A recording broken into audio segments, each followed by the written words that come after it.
Oui. Alors, on est aujourd'hui vendredi 14, vendredi 14 août. Alors, nous sommes aujourd'hui, on en avait parlé précédemment dans une vidéo qu'on allait faire tous les lobbies, dénoncer tous les lobbies qui siègent à l'Assemblée nationale, qui siègent au Sénat, les accointances et leur influence sur la politique et les politiques de manière générale.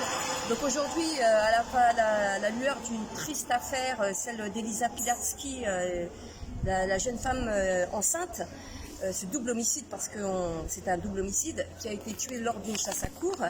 Vous savez qu'il y a une enquête en cours et qu'on a traîné et puis on n'en parle pratiquement pas, sauf qu'il faut garder l'œil ouvert sur ce qui s'est passé parce que c'est suffisamment grave pour ne pas en parler. Donc à la lueur de cette affaire, on s'est présenté donc dans le 79 rue des Archives. Il y a la société de vénerie. La vénerie, c'est tout ce qui concerne la chasse à courre.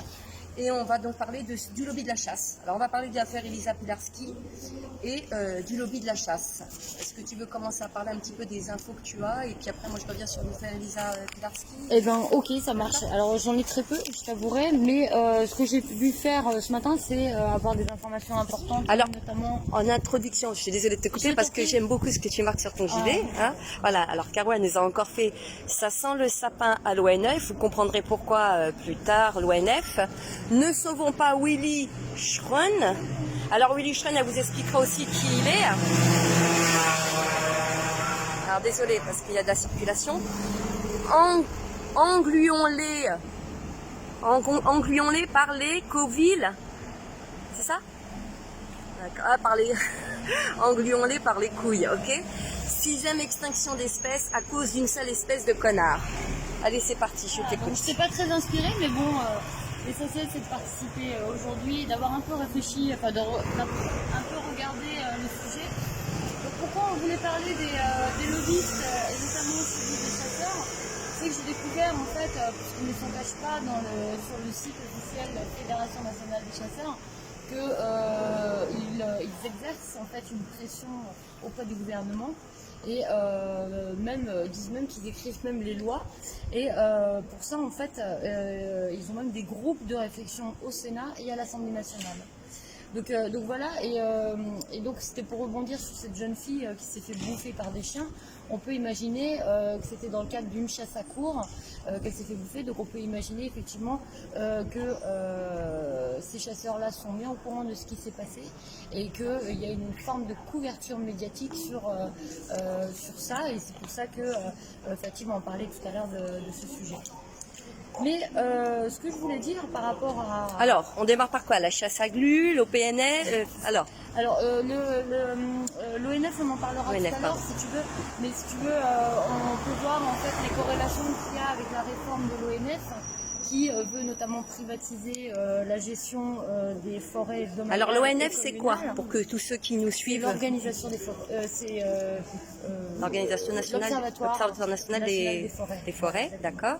Et qu'est-ce qui est prévu dans le cadre de la loi Macron? Eh ben en fait, 2 points essentiels, donc la privatisation de la gestion de ces forêts. D'accord. Et le conseil d'administration qui est modifié, où on a exclu de ces conseils d'administration la décision de ce qui va s'y passer. Les protagonistes importants, ceux qui protègent notamment les continuités écologiques, la faune, la flore, eux ont été complètement exclus. Et qu'est-ce qu'il y avait d'autre aussi? Le prix du permis de chasse qui a été divisé par 2. Il faut savoir quand même que le budget moyen d'un chasseur annuel est de 2200 € par chasseur, donc on peut s'imaginer que c'est réservé quand même à une certaine catégorie de la population.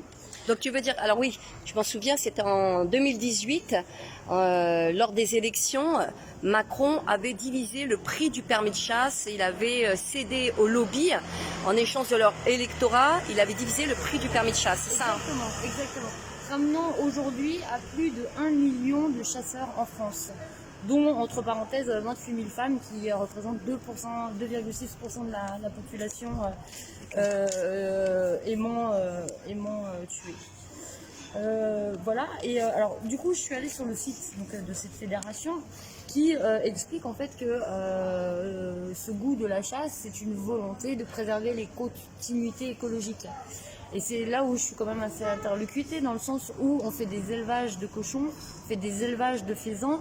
Donc là, si vous voulez, la perturbation du cycle animal, il est en fait finalement généré par ceux qui font des élevages. Donc cette démarche malsaine de considérer en fait qu'ils sont là pour préserver les continuités alors qu'ils font du élevage massif et qu'ils les lâchent en liberté, c'est complètement hallucinant.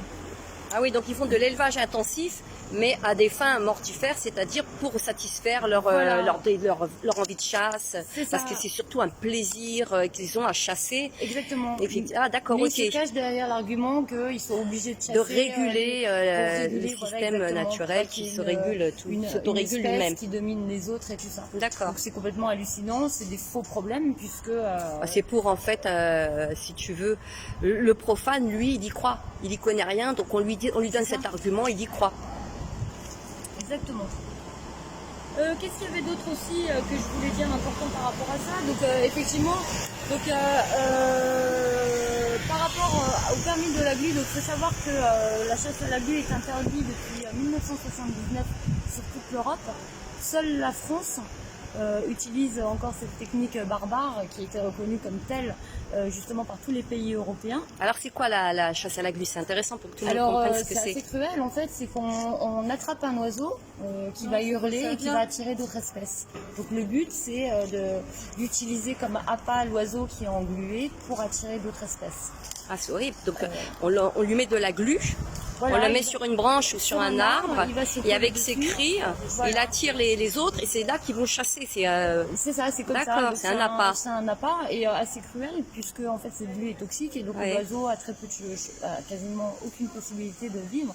Et donc il va souffrir. Et on peut imaginer qu'il y a même des espèces protégées qui pourraient tomber dans ce piège de la glu. Il n'y a aucune distinction et c'est vrai que merci de l'avoir noté parce que c'est ça en fait, c'est un carnage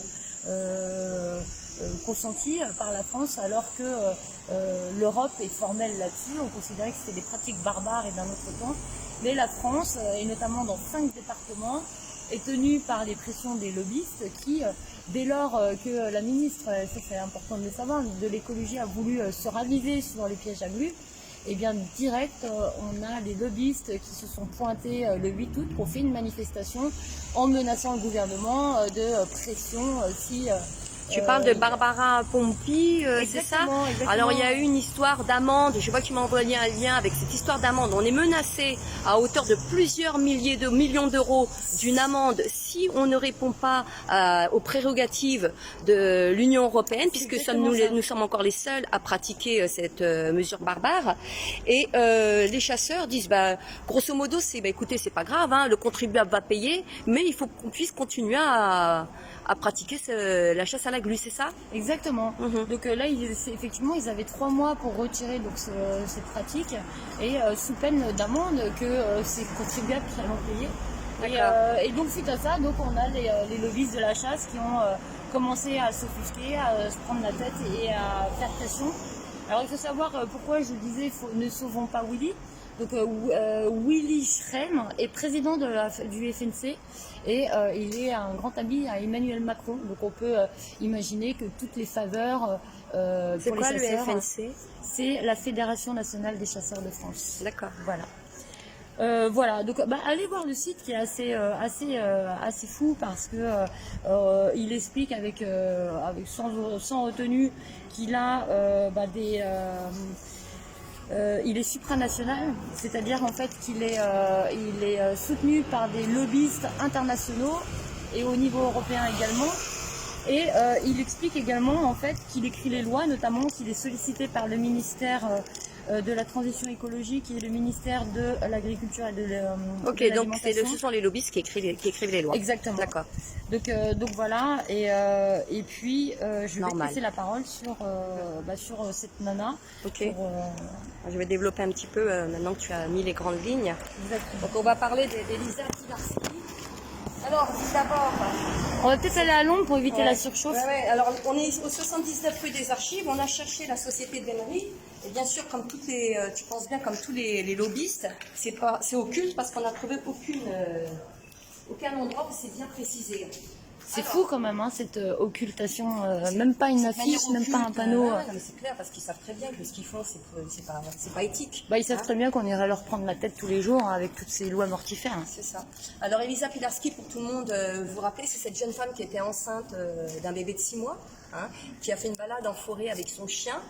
Elle était enceinte de 6 mois et qui a envoyé des messages à son compagnon pour lui dire que une première fois qu'elle a fait une rencontre avec un chien qui était un petit peu inquiétant, je crois que c'était un malinois, mais c'était bien en amont de ce qui lui est arrivé par la suite.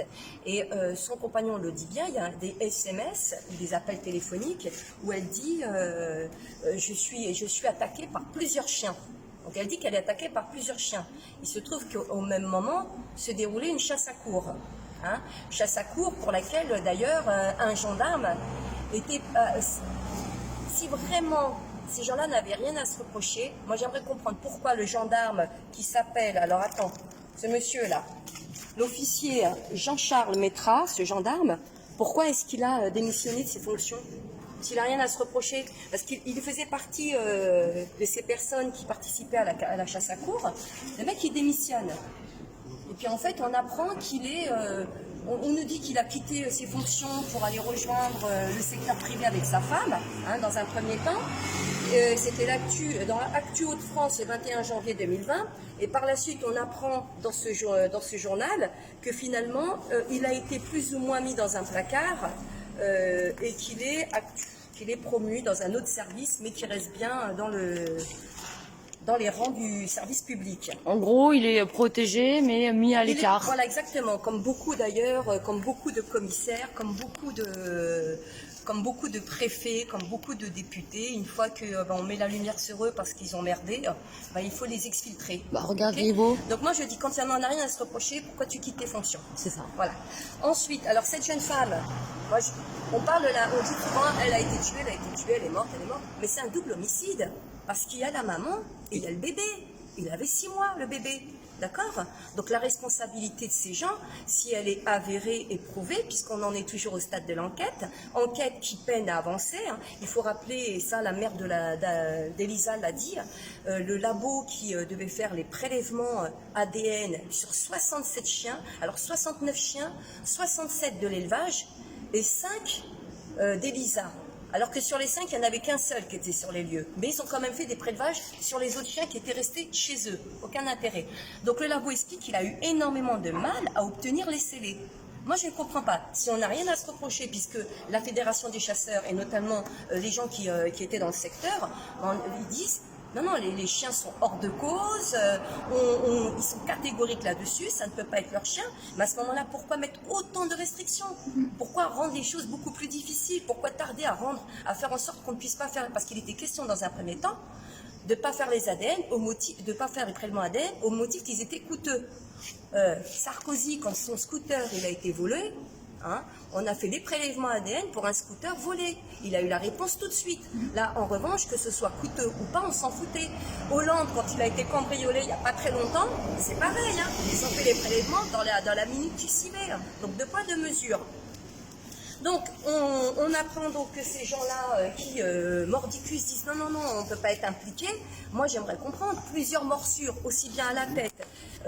Une victime qui est décédée, mais qui avant dit qu'elle était attaquée par plusieurs chiens. Hein. Le compagnon qui dit que quand il est venu, qu'il a trouvé sa compagne, son chien qui était présent, il présentait des traces de morsures. Le chien, il s'est pas mordu lui-même. Hein. On est d'accord. C'est clair. Donc, moi, j'aimerais effectivement qu'on garde l'œil, qu'on soit vigilant par rapport à ça, qu'on attende les résultats, parce que je serais curieuse de savoir ce qui s'est réellement passé ce jour-là, même si pour moi, à titre personnel, et c'est mon opinion, elle n'engage que moi, je suis quasiment persuadée que les chiens sont impliqués. Oui. Elle te parle de plusieurs chiens qui l'attaquent. Donc, moi, je fais confiance à la victime. Malheureusement, oui, elle est décédée, son bébé est mort. Il faut qu'on fasse la lumière sur ces événements. C'est sûr. Il y a autre chose qui m'interpelle aussi dans cette histoire, c'est que la jeune femme qui se fait attaquer, on la retrouve au fond d'un ravin et dénudée. C'est-à-dire, son compagnon trouve ses vêtements un peu à droite à gauche et dénudée. Moi, ça m'a vachement interpellée dès le départ. Pourquoi dénudée? En admettant que les chiens l'attaquent. Tu vas me dire qu'à ce point, il la dénude, il lui enlève vêtement après vêtement, les chiens? Je dirais que cette chasse à courre, elle a quelque chose de très malsain. Et que ces gens-là, à mon avis, ils ont beaucoup de choses à cacher. Est-ce qu'on pourrait supposer que derrière ces pseudo-chasses à courre, ils peuvent se livrer à d'autres chasses pour satisfaire des besoins très pervers. Mais ça reste de l'extrapolation, c'est une supposition, etc. Mais qu'elle soit totalement dénudée, moi, ça m'interpelle beaucoup. C'est sûr, moi ça je ne savais pas, mais ce qui m'avait interpellé, c'est la veille, j'avais vu un document, un article de presse qui disait que il y avait des saboteurs de chasse à courre et pour protéger notamment la nature, ils balançaient des croquettes. Et donc du coup, je m'étais imaginé peut-être que cette personne justement, elle était là justement pour saboter la chasse à courre. C'était pas au même endroit. Mais effectivement, donc c'était. Donc ça écarte cette piste. Mais par contre, l'élevage de chiens de chasse, on peut voir quand même que il y a des élevages où ils les affament au point que les chiens sont des loups, deviennent des loups. Et ces pratiques d'élevage où on rend les chiens agressifs à tel point que le jour de la chasse, ils crèvent tellement de faim, on peut imaginer c'est ce qui s'est passé aussi ce jour-là avec ces pauvres femmes. C'est des chiens qui sont élevés pour la chasse. Voilà, ils sont là pour tuer. C'est un instinct naturel qui